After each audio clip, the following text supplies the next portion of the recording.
Hey, what's up guys? My name is Brent, aka B Bagels, and today we're going to be talking about the J-toss.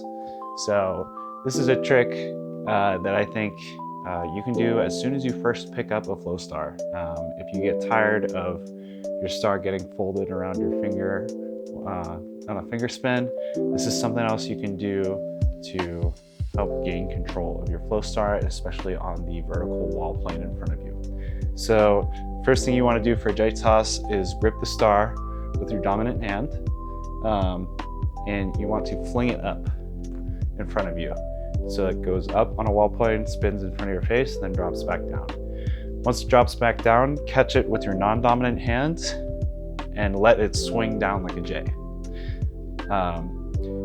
And then what you're going to want to do is toss it back up the same way with your non-dominant hand. So it goes up and down, and you catch it with your dominant hand. And again, you're letting it swing down like a J, so it carries the momentum.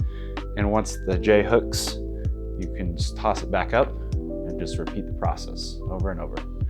And again, the end goal is to get the star spinning on a vertical wall plane right in front of your face. This will help you get a feel of how much the star weighs, how to carry the momentum to make it spin flat.